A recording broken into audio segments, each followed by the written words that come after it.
Bueno, vamos a empezar hoy la clase. Alguno que nos dirija en oración y aprovechamos este ratito. Te alabamos en el Santísimo Padre, te damos gracias, Señor, porque estamos reunidos aquí, un grupo de tus hijos para aprender más de tu palabra. Te pedimos sabiduría para el Maestro y para nosotros también, que podamos entender, Señor, y comprender más de lo que es tuyo, Señor. Te alabamos y te bendecimos en el nombre de nuestro Salvador Jesucristo. Amén. Quiero que abramos de nuevo la epístola a los Hebreos. Ya sé que estamos en Éxodo, pero es que lo bueno que tiene Hebreos es que nos ayuda a resumir mucho, ¿no? Así nos evitamos leer todos los capítulos de Éxodo, que eso ya lo hemos hecho en casa, ¿verdad? Entonces, vamos a abrir en el capítulo número 3 de Hebreos, capítulo 3. Y ahora os voy a leer unas palabras que dice el autor referente a Moisés. Porque hoy vamos a introducir ya, dentro de la clasificación de tipos que podríamos tener, ya vimos la semana pasada un poco la definición de tipo, por qué son importantes los tipos, también ubicamos la fecha un poquito del libro del Éxodo, su contexto histórico, y ahora vamos a tratar de desarrollar un poquito más a partir de ahí. Y lo vamos a hacer a través de la primera clasificación que vamos a ver en nuestras clases de los tipos. En concreto, vamos a hablar hoy de los tipos personales. Y nos vamos a centrar en uno exclusivamente, aunque hay muchos. Creo que ya lo apuntamos la semana pasada también. Hablamos de que hay muchas personas que apuntan de una manera tipológica al Nuevo Testamento. Tenemos a Faraón, que es tipo de Satanás. Tenemos a Amalek. Son tipos negativos en este caso. Amalek también es un tipo negativo, que lo vemos luchando contra el pueblo de Dios. Es la oposición de la carne en la vida del creyente, pero luego hay tipos positivos. Evidentemente, uno de los más importantes, si no el más, en el libro del Éxodo es Moisés. Moisés sabemos que es tipo de nuestro Señor Jesucristo. Pero como eso ya lo sabíamos todos, vamos a ver si tratamos de ahondar o profundizar un poquito más en la clase de hoy. Pero también, aparte de Moisés, podríamos hablar de otros tipos. Por ejemplo, ¿se os ocurre alguno? Dentro del libro del Éxodo, no me digáis otros. Tipos personales. Josué es un tipo, sí, bueno, hay un episodio... Sí, no, en Éxodo aparece Josué, de hecho, además liderando el pueblo de Dios contra Amalek, precisamente. Pero es un episodio muy cortito y Josué es un personaje bastante secundario todavía. Luego, como tipo, cobrará potencia en su libro, en el libro siguiente. Después de que termine el Pentateuco, el siguiente libro es Josué, y ahí sí que aparece claramente como un tipo, como tipo de nuestro Señor liderando su pueblo. Más tipos. Aarón, que es... ¿qué? Hermano de Moisés, sí, pero ¿por qué es tipo Aarón?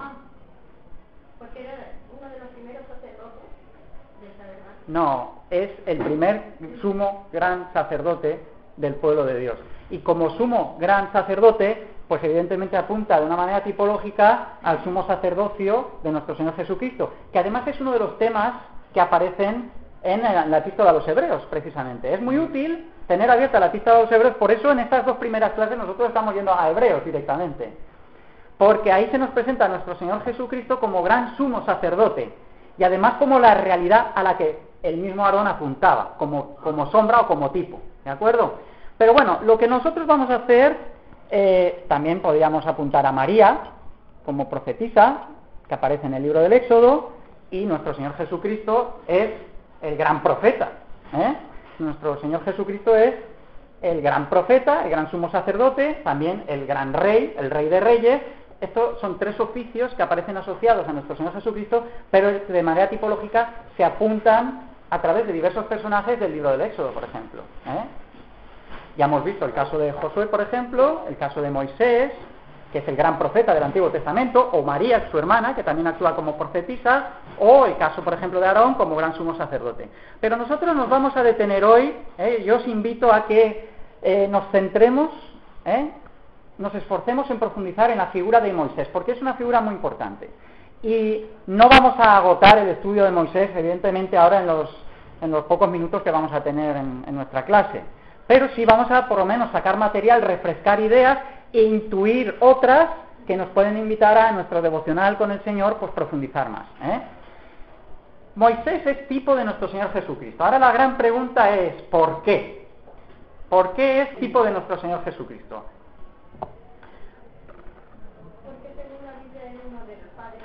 la fe y pacificador. Vale, estás apuntando algunas características que adornan la figura de Moisés. Es un gran pacificador, ya hemos dicho que es el gran líder del pueblo de Dios, hemos dicho que es un profeta, todo esto se ve luego plasmado de una manera sublime en nuestro Señor Jesucristo. O sea, hay muchas facetas que apuntan a Moisés como tipo de nuestro Señor Jesucristo. Pero ya también creo que apunté la semana pasada que hay tipos que nosotros intuimos en las Escrituras, en el Antiguo Testamento, pero que no son claramente reseñados en el Nuevo Testamento como tipo. Sí que son tipos, pero no se nos dice, esto es tipo. Pero hay otros tipos, caso de Moisés, por ejemplo, en el que el propio Nuevo Testamento nos está diciendo, esto es tipo. El caso del maná, que veremos la semana que viene, por ejemplo, también nos va a decir, esto es tipo. Estos son casos muy claros de tipos. O el caso de, pues, el paso del Mar Rojo. Esto también Pedro en su epístola nos dice que esto es tipo de nuestro bautismo. O sea, hay algunos tipos que sí que son claramente especificados. No es una cosa que nos estemos inventando. Entonces, vamos a ver uno de los lugares donde podemos constatar que la propia Biblia nos muestra que realmente Moisés es un tipo de nuestro Señor Jesucristo. Ese es el capítulo 3 de Hebreos. Por ejemplo, para no leer todo el capítulo, nos vamos a centrar en los versículos fundamentales para poder luego seguir avanzando. Y entonces nos vamos a centrar en los versículos 1 al 6. Y os los voy a leer. Pero quiero que estéis atentos, porque quizás aquí, aparte de que nos diga que Moisés es tipo de nuestro Señor Jesucristo, nos diga algo más. Por tanto, hermanos santos, participantes del llamamiento celestial, considerad al apóstol y sumo sacerdote de nuestra profesión, Cristo Jesús, el cual es fiel al que le constituyó, como también lo fue Moisés en toda la casa de Dios. Porque de tanto mayor gloria que Moisés es estimado digno éste, cuanto tiene mayor honra que la casa el que la hizo. Porque toda la casa es hecha por alguno, pero el que hizo todas las cosas es Dios. Y Moisés a la verdad fue fiel en toda la casa de Dios, como siervo, para testimonio de lo que se iba a decir. Pero Cristo, como hijo sobre su casa, la cual casa somos nosotros, si retenemos firme hasta el fin la confianza y el gloriarnos en la esperanza. Hasta aquí lo vamos a dejar. En realidad, se ha visto claro que se nos está diciendo que Moisés es tipo de nuestro Señor Jesucristo. Hay una frase que yo he subrayado para destacarlo, y es cuando el autor a los Hebreos nos está diciendo, en el primer versículo, nos está mencionando a nuestro Señor Jesucristo, y en el versículo 2 nos compara al Señor Jesucristo del que viene de hablar con la figura de Moisés. Por eso dice, esta es la frase que he subrayado, como también lo fue Moisés. Luego queda establecida la relación entre Cristo y Moisés. Moisés como tipo de nuestro Señor Jesucristo. Y además eso es lo que va a desarrollar ahora en los siguientes versículos que os acabo de leer. Porque está diciendo que Moisés, siendo muy fiel, siendo quien lideró al pueblo de Dios, hizo el tabernáculo, porque todo el mundo conocía la figura de Moisés, una figura central en la historia del pueblo hebreo, pues evidentemente lo que está diciendo el autor es que este Moisés no es la meta, no es el fin, sino que tanto más superior a este, nos dice, es nuestro Señor Jesucristo.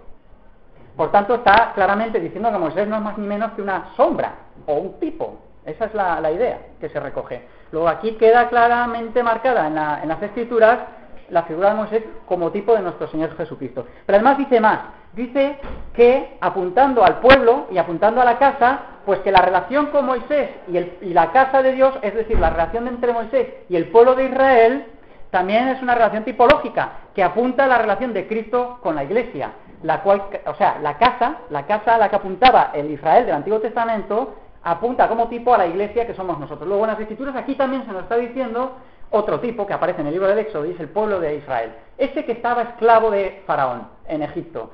Ese pueblo, que es el pueblo de Dios en el Antiguo Testamento, que es el Israel histórico, es tipo de nosotros, de la Iglesia. Y esto es muy interesante, porque también a través de la historia del pueblo de Dios, ya nos ha dicho Samuel antes en la predicación, que nosotros tenemos un sentido de la historia. Es decir, tenemos el sentido de la historia por encima de las demás naciones. Lo que es muy triste es ver hermanos en las iglesias que no dan ninguna importancia a la historia. Porque aquí se nos está invitando a que reflexionemos en la historia y en las relaciones que se derivan de la relación entre Israel y Moisés, porque esas son las relaciones sombra que se manifiestan de una manera plena en esta época del último tiempo, que es el Nuevo Testamento, que es en el que estamos nosotros, entre Cristo y la Iglesia, entre Cristo y nosotros, entre Cristo y cada uno de los que estamos aquí. Y entonces, tener esta óptica es mucho más interesante para estudiar la tipología, porque entonces empieza a tener más sentido.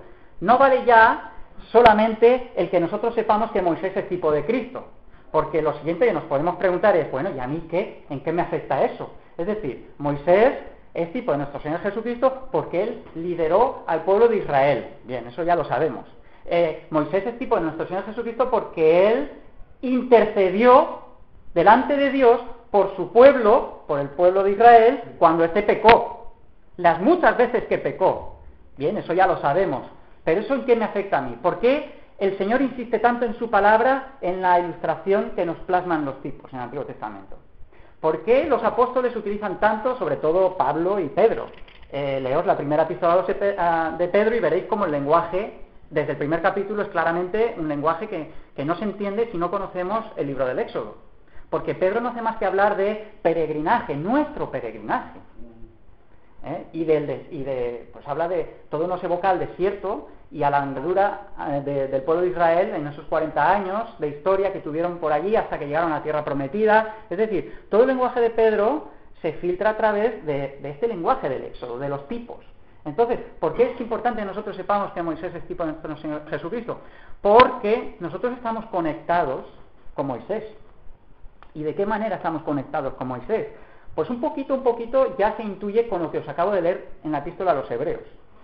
Nosotros vamos a leer ahora otra porción y así vamos a estudiar la figura de Moisés en la clase de hoy para no perdernos en 5 puntos fundamentales, que los vamos a encontrar en el capítulo 11, pero ahora iremos. Primero, me gustaría que apuntáramos bien la importancia que tiene que entendamos la figura de Moisés histórico, como tipo de nuestro Señor Jesucristo.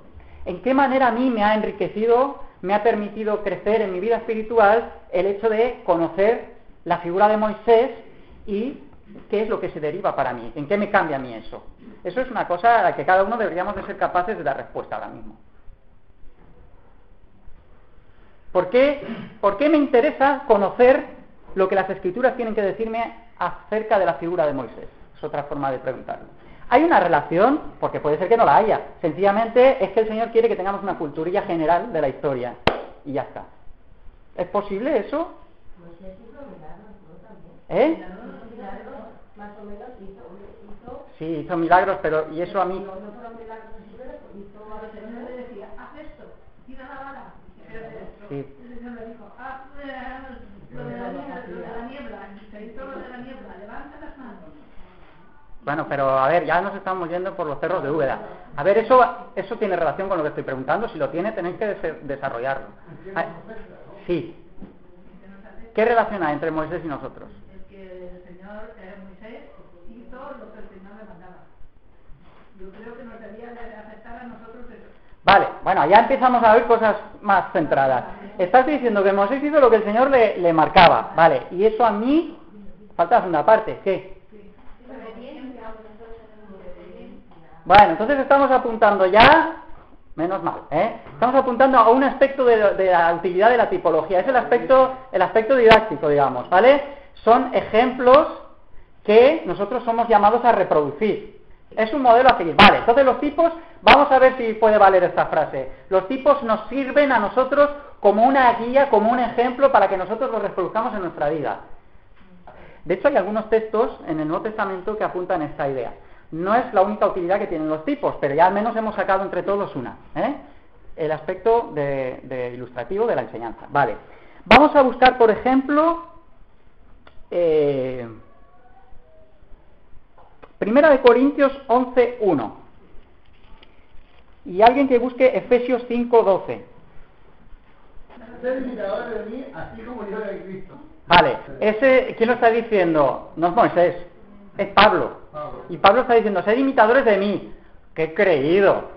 Jolín, el Pablo, qué presumido. Pues no, porque la segunda parte es la que explica, porque yo de Cristo. Ahora, esto nos aporta un poquito más a la idea que estamos desarrollando en cuanto a Moisés y que nosotros debemos imitarlos como ejemplo. Y es que nosotros estamos unidos a Moisés como también estamos unidos a Pablo, porque Pablo está diciendo, sois imitadores de mí como yo lo soy de Cristo. O sea, dicho brevemente, que nuestro nexo de unión con Moisés, o con el apóstol Pablo en este caso, es Cristo mismo.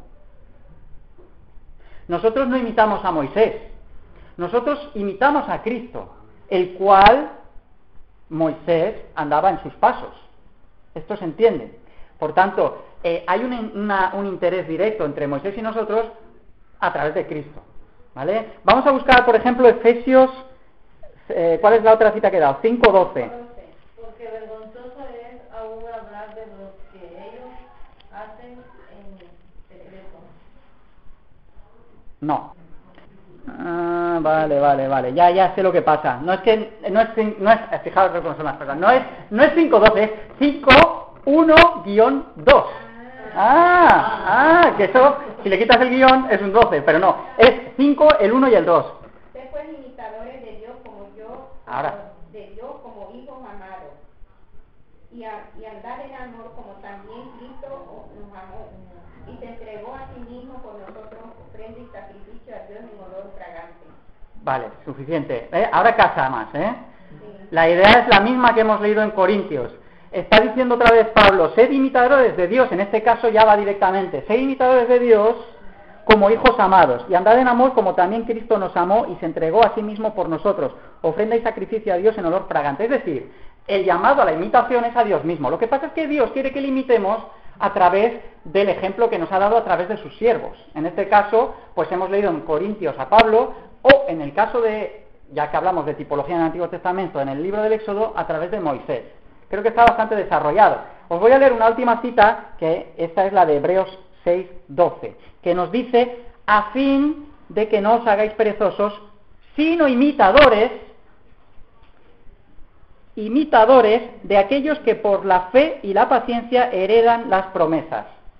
Fijaos que otra vez se nos habla de la idea de que debemos ser imitadores. ¿Pero imitadores de qué? Si no tenemos ejemplos palpables, pues no podemos imitar nada. Pues los ejemplos palpables los encontramos en los siervos del Antiguo Testamento, a través de los cuales Dios nos manifiesta cuáles son esas pisadas. Y el ejemplo supremo, evidentemente, el que cumple la tipología del Antiguo Testamento es nuestro Señor Jesucristo, el cual nos da claramente el camino para que nosotros lo sigamos. ¿De acuerdo? Entonces queda claro este primer aspecto por el cual es importante que conozcamos a Moisés como tipo, que sí que me afecta. No es una cosa teórica, no es una cosa que me han enseñado de pequeñito en la escuela dominical y me dicen, Moisés es tipo de Jesús, mira qué bien. No, es una cosa que a mí me obliga a decidir e involucrarme en mi andar. Ese es un primer aspecto de los tipos, pero no es el único. ¿Por qué también es importante para Dios o por qué escoge Dios los tipos para enseñarnos? ¿Por qué hay tanta insistencia en el Antiguo Testamento en los tipos? Y acordaos que nuestro Señor Jesucristo luego incluso toma las parábolas, que son muy equivalentes, para seguir enseñando durante su ministerio terrenal. Es decir, es algo importantísimo para Dios en su modo de enseñarnos, que no debemos, por tanto, dejar de lado. Tiene que tener implicaciones serias para nosotros. ¿Cuál es ese otro aspecto del cual Moisés, como tipo de nuestro Señor Jesucristo, nos habla? Y que no es exclusivamente el de enseñarnos, sino otro. ¿La sumisión, puede ser? ¿La qué? ¿Sumisión? Sumisión. No, ese es un ejemplo. Él era sumiso y nosotros somos llamados a ser sumisos también. Bueno, pero ese es el ejemplo. Ese es el ejemplo que acabamos de ver ahora. Podemos incluirlo dentro de esa enseñanza, de la tipología. Pero hay otro aspecto que es el profético. Porque los tipos apuntan de manera profética a los eventos que se van a cumplir en el Nuevo Testamento.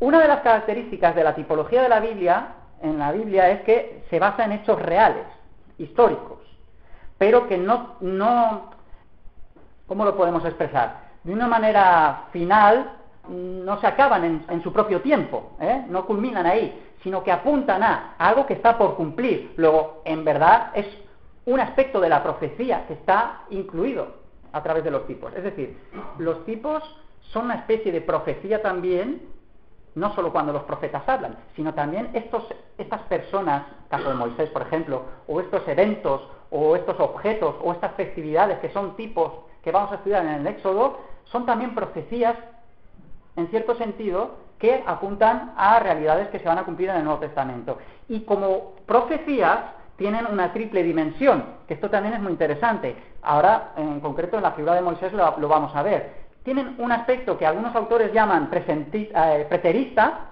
quiere decir, preterista el que significaba en su tiempo cuando se cumple. Es decir, cuando nosotros estudiamos a Moisés, pues lo que significaba su vida en ese momento, en el momento en que Moisés estaba sobre la tierra, guiando al pueblo y todo eso. Hay un sentido ya ahí, que como ese aspecto pues tiene su utilidad. Pero luego, como profecía, también tiene un sentido presentista, es decir, un sentido que nos afecta a nosotros ahora en el presente, y que se cumple a través de nuestro Señor Jesucristo.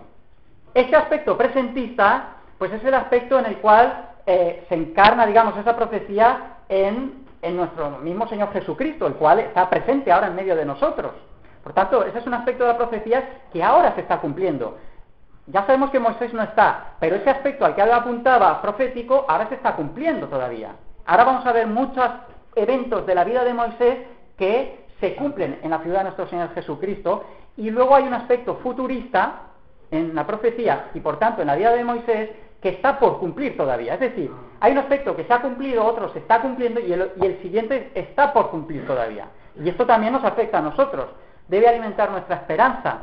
La esperanza es una palabra muy importante, por cierto, en la Biblia. Un hijo de Dios puede desanimarse en un momento, puede tener dudas, pero no puede estar estancado en ese estado. Eso no es una vida sana, porque nosotros somos llamados a la esperanza. Claro, esa esperanza hay que alimentarla. ¿Cómo se alimenta? Uno de esos medios es a través de la tipología. ¿Entendéis? Por ahí está también la importancia de que nosotros, en este caso, nos centremos en la figura de Moisés. Y ahora lo que sí que vamos a hacer es estudiar la figura de Moisés a través de estos 5 aspectos que nos invita, por ejemplo, la Epístola a los Hebreos. En 5 puntos. Porque hay muchas posibilidades para estudiar la figura de Moisés. Por ejemplo, podríamos estudiar la figura de Moisés a través de sus oficios. Y cada uno de sus oficios apunta a nuestro Señor Jesucristo. Ya hemos visto 3. ¿Cuáles eran? El aspecto de profeta, el aspecto de sacerdote, el sacerdocio, y el aspecto de líder, o en el caso de nuestro Señor Jesucristo, rey. Ya sabemos que Moisés no era rey, pero era el líder. Los reyes le llegaron luego a partir de Saúl. Pero bueno, hace las funciones de rey, porque es la cabeza del pueblo, Moisés. Pero no son los únicos oficios de Moisés. Moisés tiene más. ¿Qué otros oficios tiene? Que también tienen esta triple dimensión que acabamos de ver en el aspecto profético, aparte del aspecto didáctico, que hemos apuntado en primer lugar. Pues Moisés fue pastor. Moisés, podíamos buscar citas, lo que pasa es que si no se nos va a ir mucho el tiempo. Pero Moisés fue siervo, eso también es un oficio. Claramente Moisés actúa como siervo en el libro del Éxodo, está sirviendo a Dios y al pueblo. Y eso también se encarna en nuestro Señor Jesucristo de una manera total y plena. Nuestra figura histórica de Moisés también nos habla de que él tiene un oficio que es el de mediador, que está relacionado con el sacerdocio. Es sacerdote, pero también es libertador, porque ya sabemos que es Dios quien libera al pueblo de Israel, pero lo hace por mano de Moisés. Por tanto, Moisés es libertador, como Jesucristo es nuestro libertador, de la misma manera. Luego, y hay oficios, y los podemos estudiar de esa manera. No lo vamos a hacer así. También era predicador, ¿no? Porque predicaba... Profeta, ya lo hemos dicho. Profeta, portavoz de Dios, predicador, ya lo hemos dicho. Bien, no lo vamos a hacer así. Yo os invito a hacerlo de la manera que nos invita a Hebreos. Lo vamos a ver enseguida. También podríamos estudiar la figura de Moisés a través de su carácter. Es otra posibilidad. Así, por ejemplo, sabemos que Moisés fue manso. Nuestro Señor Jesucristo decía que él era manso también. Moisés se muestra fiel en todo momento. También nuestro Señor Jesucristo fue fiel hasta la muerte y muerte de cruz. Hay citas en todos estos aspectos que os estoy apuntando para que no se quede en el olvido. Las tenéis en la hoja que hemos repartido, que las podéis estudiar por ahí. También en cuanto al carácter, pues es evidente que Moisés se nos muestra como un varón, pues obediente y poderoso en palabra y en hechos, tal cual nuestro Señor Jesucristo. Y así podríamos seguir. Otro aspecto con el que podemos estudiar la figura de Moisés como tipo es a través de su propia historia, su propia biografía, podríamos decir. Y es en ese sentido en el que quizás nos vamos a acercar un poquito más a través de la Epístola a los Hebreos. Porque ya sabemos que Moisés fue hijo en Egipto, estuvo en peligro de muerte. Cuando él vino al mundo había un rey opresor. Cuando nuestro Señor Jesucristo también vino, había otro rey opresor que era Herodes. Este rey procuró la muerte del bebé, igual que nuestro Señor Jesucristo. Moisés estuvo en peligro de muerte, nuestro Señor... Hay muchos paralelismos que están establecidos en las Escrituras y cada uno de ellos es enriquecedor. Moisés tuvo que huir de Egipto, también nuestro Señor Jesucristo tuvo que huir. José y María se llevaron al bebé porque estaba en peligro de muerte y tuvo que huir, en este caso a Egipto, pero tuvo que huir del lugar donde nació para salvar su vida. Y también Moisés volvió por segunda vez a su tierra, a Egipto, digamos, pero el Señor también va a volver por segunda vez. ¿Dais cuenta que hay muchos paralelismos en la vida de Moisés y en la vida de...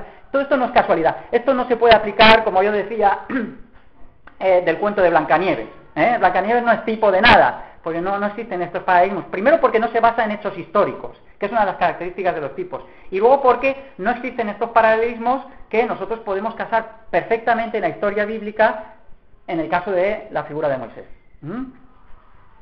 Evidentemente Moisés liberó al pueblo por medio de la sangre, acordaos la Pascua, en la 10ª plaga. También nuestro Señor Jesucristo liberó a su pueblo, a nosotros, por medio de su propia sangre, en este caso. Daos cuenta que no es ninguna casualidad, entonces, cuando hablamos de Moisés como tipo y cumplido nuestro Señor Jesucristo. En fin, sabemos que luego Moisés guió al pueblo, como nuestro Señor Jesucristo aún hace, y sabemos que Moisés llevó las cargas de su pueblo, igual que nuestro Señor Jesucristo. Todo esto lo podéis confrontar con citas bíblicas y corroborar, por ver si yo es que me lo estoy inventando en estos momentos o es que hay base bíblica. Ese es un ejercicio que os dejo a vosotros para que la clase no se nos alargue. Pero ahora lo que yo os decía, bueno, antes de ir a Hebreos y estudiar a través de estos 5 puntos que vamos a ver, un paréntesis, y es que los tipos tienen sus limitaciones, igual que las parábolas de nuestro Señor Jesucristo tenían sus propias limitaciones. Hay gente que pretende extraer doctrinas y enseñanzas de cualquier tipo en base a las parábolas de nuestro Señor o de los tipos. Y esto no es bíblico, no es un buen signo de interpretación, no es una buena hermenéutica, podríamos decir. Todos los tipos tienen sus propias limitaciones, igual que las parábolas suelen estar enfocadas a darnos un aspecto de la verdad, un aspecto que es único y no podemos empezar a sacar de ahí enseñanzas a pinred, como nosotros nos venga, porque esto es una de las características, por ejemplo, de las sectas. Coger las escrituras y empezar a sacar cualquier cosa de ellas. Al final a la Biblia le puedes decir lo que tú quieras, si no sigues las pautas que Dios marca para que nosotros la interpretemos correctamente. Entonces, los tipos tienen sus propias limitaciones. En el caso de Moisés, por ejemplo, hay una limitación. Moisés, por ejemplo, no entró en la tierra prometida. No en vida. Ya sabemos que luego en el Nuevo Testamento sí que aparece en el Monte de la Transfiguración, que eso estaba dentro de la tierra prometida, y Moisés aparece ahí dentro. Pero en vida Moisés no llegó a entrar a la tierra prometida. Sabéis que él pecó allí en la peña y entonces Dios lo castigó por causa del pueblo, pero hasta en esta limitación es tipo de nuestro Señor Jesucristo, porque nuestro Señor Jesucristo también fue condenado en la cruz, por causa del pueblo, igual que Moisés. ¿Os dais cuenta? Hasta en esta limitación casi podemos encontrar un aspecto cumplido en nuestro Señor Jesucristo. También nuestro Señor fue condenado. Bien, pues ahora sí, ahora vamos a buscar el capítulo 11 de Hebreos y vamos a leer nada más que los versículos del 23 al 29. Os los voy a leer yo y quiero que mentalmente, o con el lápiz, en la hojita que os he dado, os lo vais apuntando, ¿qué 5 puntos podéis ver ahí plasmados en la vida de Moisés que se pueden desarrollar? Y de hecho lo vamos a hacer, ¿vale? Por la fe, Moisés cuando nació fue escondido por sus padres por 3 meses, porque le vieron niño hermoso, y no temieron el decreto del rey. Por la fe Moisés, hecho ya grande, rehusó llamarse hijo de la hija de Faraón, escogiendo antes ser maltratado con el pueblo de Dios que gozar de los deleites temporales del pecado, teniendo por mayores riquezas el vituperio de Cristo que los tesoros de los egipcios, porque tenía puesta la mirada en el galardón. Por la fe dejó a Egipto, no temiendo la ira del rey, porque se sostuvo como viendo al invisible. Por la fe celebró la Pascua y la aspersión de la sangre, para que el que destruía a los primogénitos no los tocase a ellos. Por la fe pasaron el mar Rojo, como por tierra seca, e intentando a los egipcios hacer lo mismo, fueron ahogados. Hasta aquí. Yo creo que están muy claros estos 5 puntos, ¿no? ¿Cuál es el primero? Alguien que no haya mirado la hojita, que me lo diga. ¿Cuál es el primer punto? Mirad el texto bíblico que acabamos de leer. ¿Cuál es el primer punto que habrá? Muy bien, el nacimiento de Moisés. Ese es el primer punto. Luego está acercándonos a un estudio de Moisés a través de su historia. Y en concreto su historia empieza con su propio nacimiento. ¿Qué es lo que nos enseña el nacimiento de Moisés? Pues ahora sí que es necesario que nosotros hayamos leído los primeros capítulos del libro del Éxodo, porque aquí Hebreos ya da por supuesto, como lo vamos a hacer nosotros en nuestra clase, que conocemos la historia de Moisés. Y entonces hay algunas enseñanzas interesantes que nosotros vamos a apuntar. Por ejemplo, en concreto ahora mismo podríamos buscar Éxodo Éxodo capítulo 2, versículos del 1 al 4. Lo vamos a buscar y así pues refrescamos un poquito cómo empieza la historia de Moisés. Éxodo 2, versículos del 1 al 4. Un varón de la familia de Leví fue y tomó por mujer, exacto, a una hija de Leví. Ya sabemos que es de la tribu de Leví, queda claro. La cual concibió y dio a luz un hijo, y viéndole que era hermoso, le tuvo escondido 3 meses. Pero no pudiendo ocultarle más tiempo, tomó una arquilla de juncos y la calafateó con asfalto y brea y colocó en ella al niño y lo puso en un carrizal a la orilla del río. Y una hermana suya se puso a lo lejos para ver lo que le acontecía. Y luego viene todo el episodio donde la hija de Faraón, muy posiblemente Hatshepsut, muy difícil de decir su nombre, nunca me sale bien, pero muy posiblemente era pues la hija de Tutmosis I, la que, bueno, sabemos por las fuentes que ella no podía tener hijos y quería tener, pues ella seguramente fue la que adoptó a Moisés, de hecho. Esta fue la que estuvo antes que Tutmosis III, luego como Faraón. Bueno, pues esta hija de Faraón, hablo en probabilidades, aquí no hablamos dogmáticamente que eso no es seguro, pero muy probablemente fuera esa mujer. Bueno, pues aquí se nos muestra cómo empieza la vida de Moisés, una vida que empieza con, evidentemente, una clara oposición marcada en su nacimiento, una oposición a su vida. Hay un faraón, que nos dice las escrituras, que pertenecía a una dinastía que no conocía a José, a la casa de José, a los hebreos, que no conocía, quiere decir que no los podía, que los utilizaba como esclavos, que no los amaba. Y en el contexto en el que nace Moisés, pues claramente es ese contexto de esclavitud en el cual el pueblo está pues sufriendo, y no solo eso, sino que además recién el faraón había establecido un decreto que obligaba a asesinar a todos los varones nacidos de las mujeres hebreas. ¿Por qué? Porque el pueblo ya sabemos que estaba creciendo mucho y los egipcios empezaban a temerles. Bueno, bien. ¿Qué es lo que nos está enseñando todo este marco? Al nacer tuvo que ser escondido del rey faraón. Esto que nos... Sí, pero eso que nos enseña. Eso es lo que yo pregunto ahora. ¿Qué es lo que nos invita o qué nos evoca, o qué nos apunta esa oposición? ¿Creéis que el verdadero problema de Israel era el faraón? Aparentemente sí. Evidentemente el problema de los hebreos eran los egipcios, pero el verdadero problema, ¿cuál es, según las escrituras? Porque había como esclavos. Están como esclavos a las órdenes del faraón, Sí. a los egipcios, y los tenían pues muy martirizados. Ese es el problema que tienen. Ya, pero... No comían ni nada. Vale. Que se reproducían muy rápidamente y entonces hubo temor de parte de los... Nada, os estáis desviando. Yo no estoy preguntando eso. El problema igual que yo no podía hablar bien. ¿Sí se te entiende? Pues el problema de Perú tiene en ese tiempo era de rey en Israel.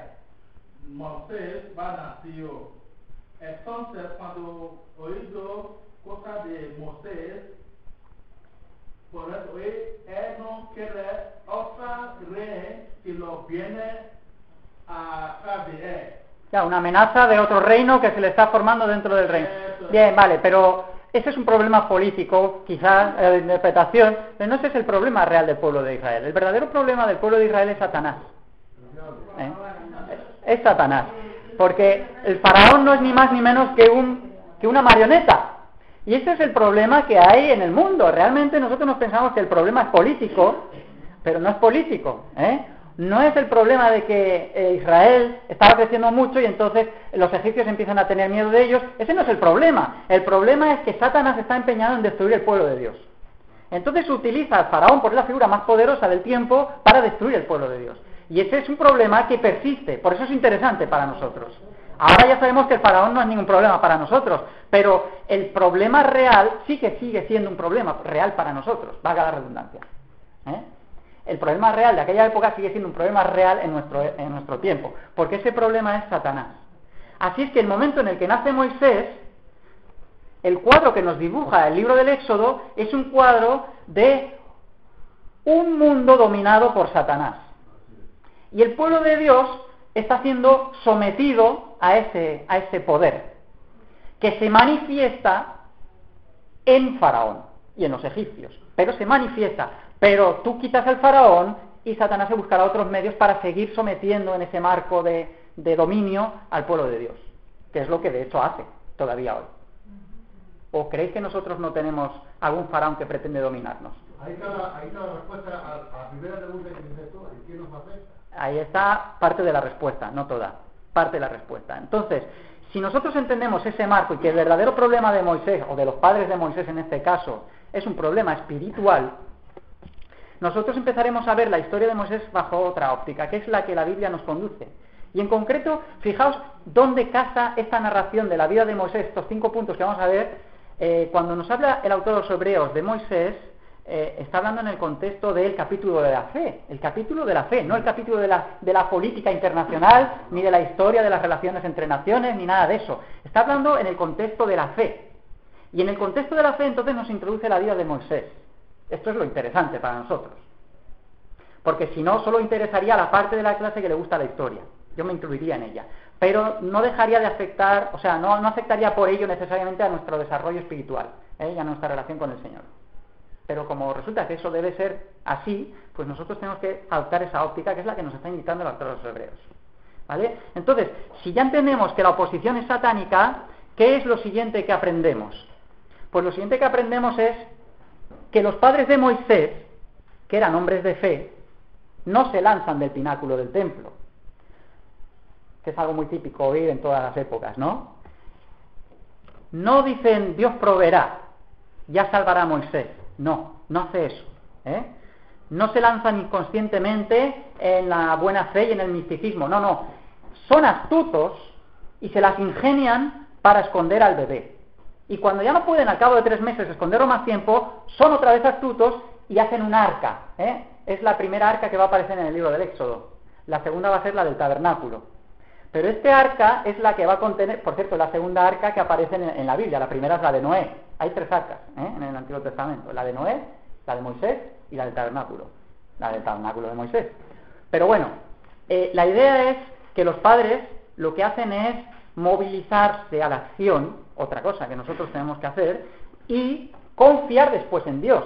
Entonces, los padres lo que hacen es ese arca, esconden al niño. Y ya después, cuando los padres han hecho lo que tienen que hacer, cuando nosotros hacemos lo que tenemos que hacer, Dios pone el resto. ¿Y cuál es el resto? Pues una de las paradojas, yo lo llamo el sentido del humor del Señor, es que aquellos que querían destruir a Moisés son los que lo van a educar. Y van a hacer de él un hombre poderoso en palabra y en hechos. ¿No? Porque él va a acabar justamente en la corte, la misma que quería destruir a los hebreos. Pero eso ya es obra de Dios, no de los padres. Los padres han hecho todo lo que está en su mano. Acordaos, por ejemplo, del episodio de Pablo. Cuando él se convierte, está en Damasco, ¿qué es lo que ocurre? Pues que enseguida lo amenazan de muerte, ¿no? Pablo, en cuanto se convirtió, empezó la oposición. Pablo siempre tuvo oposición de dentro y de fuera de la iglesia. Bueno, en este caso estamos hablando de la oposición externa, que es la primera que le llegó. Cuando quiso salvar su vida, ¿qué hicieron los hermanos de Damasco? Tú sal por la puerta que Dios te va a proteger. Tiene grandes planes para ti. Sal por la puerta. ¡Hombre! No. Se esperaron a la noche. Hicieron una canastilla y lo sacaron por la muralla sin que lo vieran. Astucia. Otra vez. Sed prudentes como... ¿Cómo es? Prudentes como palomas y astutos como serpientes, o al revés, que siempre lo lío. Eso es lo que nos dijo nuestro Señor. ¿Qué es lo que nos está diciendo? Que no somos llamados a tener una fe simplona, infantil y de domingo, si se ha acabado, sino que somos llamados a ser maduros, a actuar con astucia y aplicar la fe en ello. Porque los padres, cuando hicieron el arca a Noé, estaban aplicando la fe. Evidentemente no van a hacer el arca pensando que se va a ahogar. Están haciendo el arca para confiar en que Dios va a poner el resto, y así lo cumplió él. Esto es una de las grandes enseñanzas del nacimiento de Moisés. Bueno, pues es una de las cosas que tenemos que aplicarnos muchos. Cuando resulta que nos ponemos en una actitud infantil de fe y nos ponemos a patalear delante del Señor, porque resulta que en el fondo lo que pasa es que no hemos hecho lo que teníamos que hacer. Y entonces, es que Dios no responde, es que Dios está esperando que tú hagas algo, ¿no?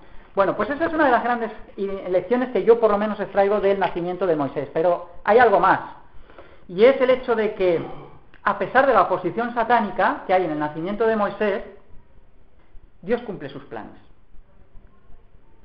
Y Dios cumple sus planes porque lo que Dios ha decidido, nadie lo va a entorpecer. No puede nadie hacerlo, ni siquiera Satanás.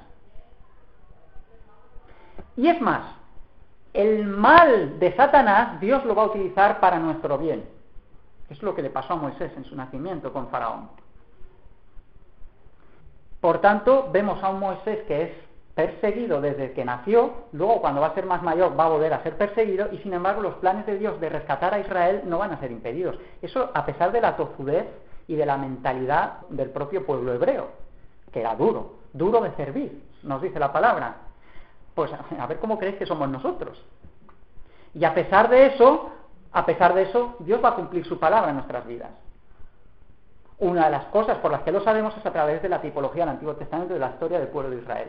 Porque las mismas experiencias del pueblo de Israel que a veces leemos en el Antiguo Testamento, o de los mismos apóstoles que decimos, qué burros eran, pero si estaban con el Señor Jesús, fíjate lo que hacían, pues es lo mismo que se está reproduciendo en nuestras vidas hoy día. Pero parece que somos tan ciegos y tan burros como ellos y no somos capaces de ver que la historia se repite. La historia se repite de nuevo y se cumple en nuestras vidas. Bueno, estamos solo en el primer punto, así es que como se avanza el tiempo tenemos que seguir avanzando, pero el nacimiento de Moisés ya es interesante de por sí para desarrollar todavía más la clase. Nosotros vamos a pasar ahora al segundo. Daos cuenta que en este primer punto prácticamente es Dios quien lo hace todo en colaboración con los padres de Moisés, pero Moisés todavía no ha hecho nada. Moisés ha limitado a nacer y luego de repente se ha encontrado en una corte y le van a educar en una de las civilizaciones más poderosas de la época, que ya hacía siglos que era poderosa. O sea, Egipto en aquella época no era como Estados Unidos hoy. Estados Unidos, a partir de la Segunda Guerra Mundial, digamos que es una potencia importante que domina el mundo y todo lo que queráis. Pero Egipto hacía siglos y siglos que eran los Estados Unidos de la época. O sea, era una nación muy importante y Moisés está en el núcleo de esa civilización. Ellos sabían muchas ciencias y todo eso Moisés lo recibió. Pero Moisés no hace nada hasta ahora.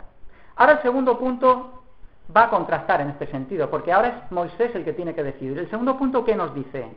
Versículo 24. Por la fe Moisés, hecho ya grande, ya está mayorcito, toda su vida en la corte, educado en la flor y nata de la sociedad.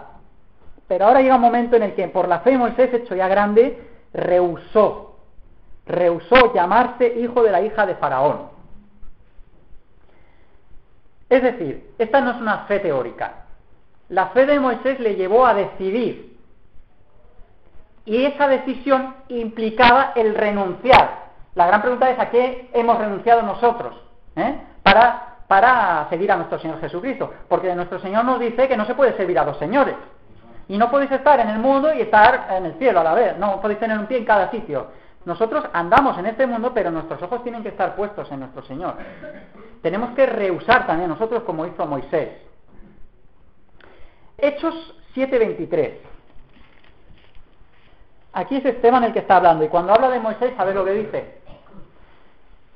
Aquí después sabéis que Esteban ya fue apedreado, porque ya no podían seguir escuchándole, porque estaba en nuestro lenguaje cantando las verdades del barquero, ¿no? Pero cuando habla de Moisés, fijaos lo que dice. En aquel mismo tiempo nació Moisés, y fue agradable a Dios, y fue criado 3 meses en casa de su padre. Pero siendo expuesto a la muerte, la hija de Faraón le recogió y le crió como a un hijo suyo. Y fue enseñado Moisés en toda la sabiduría de los egipcios, y era poderoso en sus palabras y en sus obras. Y ahora, fijaos, porque hasta aquí es lo que hemos dicho. Pero ahora dice, cuando hubo cumplido la edad de 40 años, es toda una vida ya, le vino al corazón el visitar a sus hermanos, los hijos de Israel. Y entonces empieza a explicar, y al ver que uno le maltrataba, ahora va a empezar a desarrollar a lo que le llevó eso. Pero fijaos que aquí lo que me interesa es subrayar este versículo 23. Cuando hubo cumplido la edad de 40 años, le vino al corazón. Ahora la pregunta es, ¿por qué? ¿Por qué le vino al corazón? Porque Moisés tenía fe. Ahora es una fe inmadura todavía, eso lo sabemos. ¿Por qué? Pues porque evidentemente la acción que va a seguir a este versículo es errónea. Le costó casi la vida a él, porque seguramente fue Tutmosis III, como os he dicho ya en alguna ocasión. Este fue el faraón que pretendió matar a Moisés. ¿En base a qué? A esa buena fe que Moisés plasmó, buena fe entre comillas, matando al egipcio que maltrataba a su hermano. Pero fijaos, aquí el detalle es cómo Moisés, que estaba educado toda su vida en la casa de Faraón, no rompió sus vínculos con la casa de sus padres. Eso nos habla mucho de la fe de sus padres, por cierto. Y también nos habla de que la fe tiene, digamos, una progresión en nuestras vidas. La fe de Moisés aquí es inmadura, pero ya es fe. Y esa fe le hace venir al corazón el visitar a sus hermanos. Identificarse, dicho en otras palabras, con el pueblo de Dios. Es decir, esa es la fe que le movió, nos dice Hebreos, a rehusar a todos los placeres, riquezas, estatus e incluso posibilidad la corona de Egipto, porque estaba en la casa, no sería el primero que no es primogénito y llegaba a ser faraón. O sea, tuvo que renunciar a todo eso por esa fe, a pesar de ser inmadura. Luego aquí nos habla del aspecto de la fe y la fe que es verdadera, porque esa fe, aunque inmadura, decide. Y Moisés rehúsa.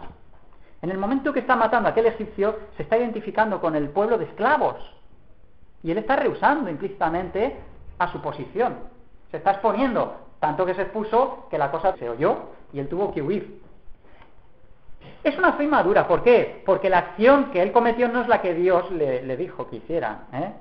Para eso luego Dios tuvo que enseñarle durante 40 años en el desierto y forjar de él una fe diferente, que es la fe que encontramos del Moisés que viene en su segunda venida a Egipto. Este es un Moisés completamente transformado.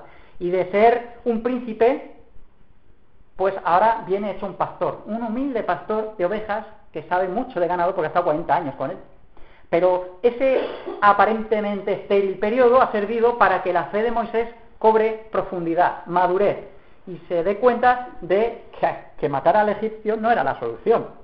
La solución pasaba no por sus propios medios, que eso es a lo que tendemos nosotros muchas veces, que tenemos fe, es verdad, tenemos fe, pero a veces esa fe nos lleva a hacer cosas, porque es inmadura, cosas con nuestras fuerzas carnales. Y entonces no es raro que nos enfrentemos unos a otros en las iglesias por culpa de ese tipo de inmadurez. No es que no sea un hermano, no es que no tenga fe, yo sí, es que resulta que estamos en el nivel en el que Moisés mató al egipcio. Pero bueno, lo importante es señalar eso, que esa fe, aun con sus limitaciones, le llevó a decidir. Y eso es lo que todos hemos tenido que hacer en alguna ocasión y tenemos que hacer cada día. Y rehusó al mundo Moisés. Y nosotros tenemos que rehusar de la misma manera. Bien, otra cosa interesante es que Moisés sufrió rechazo de parte del pueblo de Dios. Igual que nuestro Señor Jesucristo sufrió rechazo, de hecho lo metieron en una cruz, pero también sufrió oposición Moisés del mundo, en este caso de Egipto, de Faraón.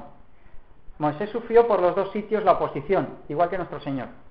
Al final nuestro Señor, sabéis que quedó solo prácticamente, excepto un grupo de mujeres y Juan, quedó solo allí en la cruz. Todos le dieron la espalda, huyeron despavoridos y en fin, murió de esa manera. Pero no es esa tanto la oposición como la que se encontró durante el ministerio. Durante el ministerio, los grandes opositores de nuestro Señor Jesucristo no fueron los romanos, fue el propio pueblo de Israel. Fueron los fariseos, los saduceos, el Sanedrín, y mucho pueblo también. Sabemos que mucho pueblo le siguió, pero tan rápido como le seguía, luego le abandonaban. Esos grandes vítores de hosana y de recibimiento de nuestro Señor Jesucristo se convirtieron en crucifícale unos días después. Luego la oposición del Señor Jesucristo la encarnó realmente, igual que Moisés la tuvo que vivir. Tercer punto.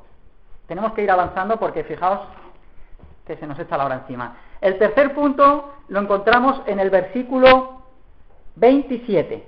Por la fe dejó a Egipto no temiendo la ira del rey, porque se sostuvo como viendo al invisible. Aquí también nos está hablando de la fe, todos los 5 puntos nos están hablando de la fe, aunque de distintos enfoques, y en este caso, ¿qué es lo que nos aporta al anterior? Bueno, en el anterior hemos visto una fe que decide, aunque sea inmadura, pero es una fe que decide. Es una fe de obras, como dice Santiago, la fe sin obras es muerta. La verdadera fe siempre tiene obras, no nos equivoquemos, que nosotros tendemos a olvidar eso. Pero ahora este punto nos aporta que la verdadera fe, la fe de Moisés, que es verdadera, es una fe no solo que decide, sino que persevera. Esta es otra idea importante, que Moisés como tipo nos apunta. Es una fe que persevera. Nos habla en este versículo que os acabo de leer de la determinación de Moisés de mantenerse. ¿Cuál fue el secreto de Moisés? Pues que Moisés no miró las circunstancias, sino que puso su mirada en el galardón. Por eso la Biblia nos habla muchas veces de nuestra recompensa. No quiere que obremos en base a nuestra recompensa, sino que quiere que nuestra recompensa nos motive. Lo que realmente debemos de valorar es nuestra relación con Dios. Pero nuestra relación con Dios lleva implícita, nos guste o nos guste más, una recompensa. Y no todos vamos a recibir la misma recompensa. ¿Y en qué va a variar la recompensa de unos y de otros? Pues que algunos van a ser creyentes de banquillo y van a recibir una recompensa pequeñita. Y otros van a ser creyentes involucrados que deciden y que rehúsan al mundo y estos van a recibir una recompensa mayor. No todos vamos a recibir lo mismo de parte del Señor. Todos vamos a ser salvos, todos los hijos de Dios, evidentemente, pero no todos vamos a estar en la misma posición, digamos, en ese sentido. Hay una diferencia y Pablo la desarrolla muy bien. Habla las coronas también, ¿verdad? Sí. Bien, pues esta determinación de Moisés le está garantizando una gran recompensa. ¿Por qué? Porque él tiene puesta su mirada en el galardón, en el premio, en la recompensa. Es una invitación a que andemos de la misma manera también. Siguiente punto. Y pasamos al cuarto, versículo 28. Por la fe celebró la Pascua y la aspersión de la sangre. Es interesante que no diga la Pascua y ya está, sino que habla de la Pascua y la aspersión de la sangre. Para que el que destruía los primogénitos no los tocase a ellos. ¿Qué nos está mostrando este cuarto aspecto? Pues evidentemente nos habla de la Pascua. La Pascua es fundamental porque nos habla de manera tipológica, eso lo vamos a desarrollar cuando entremos más en la tipología de las festividades, ¿no? Pero la Pascua nos habla de manera tipológica del medio en el que el Señor nos ha salvado. Ahora mismo, en la historia de Moisés, estamos ubicados en la 10ª plaga, ¿os acordáis, no? Y entonces es cuando el Señor le dice a Moisés que sacrifique el cordero pascual y asperse la sangre y todo eso. ¿Por qué he dicho que es interesante que este versículo, con todo lo breve que es, se moleste en desarrollar, digamos, un segundo aspecto? No solo dice la Pascua, sino que dice la Pascua y la aspersión de la sangre, lo cual nos lleva a la imagen del hisopo. El hisopo era una planta aromática de las mentas, muy vellosa, que venía muy bien para aspersar. Con eso es con lo que aspersaron en el marco de las puertas y en el dintel, que fijaos que tiene una forma de cruz. Los dos postes y el dintel nos recuerdan la imagen de la cruz, y había que estar dentro de la casa para ser salvos de la 10ª plaga. Si salías ya no valía. Pero dice la Pascua y la aspersión de la sangre porque nos está hablando de dos aspectos diferentes en el cual la fe de Moisés se desarrolló. La Pascua es la que apunta a la institución, digamos, pero la aspersión de la sangre es la que apunta a la aplicación de esa institución, porque nadie es salvo por mirar la cruz. Es necesaria la aplicación de la sangre de nuestro Señor en nuestras vidas, porque si la misma cruz salvara al mundo, todo el mundo sería salvo, pero solamente van a ser salvos aquellos que aplicamos la fe en la obra de la cruz en nuestras vidas. Eso es el aspecto del que nos habla la aspersión de la sangre. No era suficiente matar el cordero. Si tú matabas el cordero aquella noche, pero no aspersabas la sangre en los dinteles y en los postes de las puertas, pues ahí moría el primogénito. Era necesario cumplir con todo lo que Dios establecía, con todo el medio que Dios establecía para nuestra salvación. No vale tomar una parte del Evangelio y desechar otra que nos guste menos, o que digamos que no sea tan importante, porque para Dios es importante todo. De hecho, una de las grandes repeticiones del libro del Éxodo, cuando habla de la construcción del tabernáculo, es: y Moisés hizo el tabernáculo según el modelo. No dijo según la originalidad que ellos tenían o la buena fe que tenían. No, siempre dice: y lo hizo según el modelo que Dios le dio. Y eso es como debemos guiarnos nosotros. La Pascua y la aspersión de la sangre. Lo desarrollaremos más en la clase correspondiente. Y el último punto, y con esto vamos a concluir, es el del versículo 29. Por la fe pasaron el mar Rojo como por tierra seca, e intentando los egipcios hacer lo mismo, fueron ahogados. Qué manera más trágica de terminar, ¿no? Pues, ¿de qué nos habla este quinto aspecto de la fe de Moisés? O de Moisés como tipo. Pues, en primer lugar, nos está evocando el cruce del paso del Mar Rojo. Es necesario un bautismo para nacer a una nueva vida. Los israelitas, al pasar el Mar Rojo, estaban recibiendo el bautismo porque estaban dejando atrás una vida. Estaban dejando atrás la esclavitud. Detrás del Mar Rojo, es decir, al pasarlo, se encontraba una nueva existencia. Ya dejaban de ser esclavos. Los egipcios iban a quedar atrás. Claro, ese paso implicaba que el pueblo obedeciese. Si hubiese alguno que dudara en pasar el mar porque veía mucha agua y la cosa estaba no muy clara, ese se quedaba atrás con los egipcios. Y podía decir que él conocía a Moisés. Y podía decir que él era del pueblo de Dios. Y todo lo que quisiera, y sin embargo iba a ser condenado. Se iba a quedar en la otra vida, en el otro lado del mar. Es necesario pasar el mar. Pero también es interesante, al igual que en el versículo anterior, que hay un y, que nos muestra un segundo aspecto. Y con esto vamos a concluir. Y es que los egipcios, tratando de hacer lo mismo, fueron ahogados. ¿Y qué nos enseña eso? Nos enseña que la religión no se puede crear. No se pueden imitar las obras de Dios. Tenemos que estar incluidos en el pueblo. Porque el hacer una imitación o tratar de hacer lo que hace el pueblo de Dios, yo voy a la iglesia, yo oro, yo no sé qué. Si tú realmente no perteneces al pueblo de Dios, si no has pasado por la Pascua, que nos decía el versículo anterior, si tú no perteneces, realmente sigues estando en el mundo. Y aunque hagas lo mismo y sigas los mismos pasos, al final vas a ser ahogado. Por tanto, esto nos habla de que no valen las religiones de imitación. No valen. Los egipcios, tratando de hacer lo mismo, el mundo, aunque trate de reproducir religiones, y hay miles de religiones, los egipcios fueron ahogados y el mundo será ahogado. Bien, pues lo dejamos aquí y ya lo que queráis. ¿Alguien desea elevar una oración para despedirnos?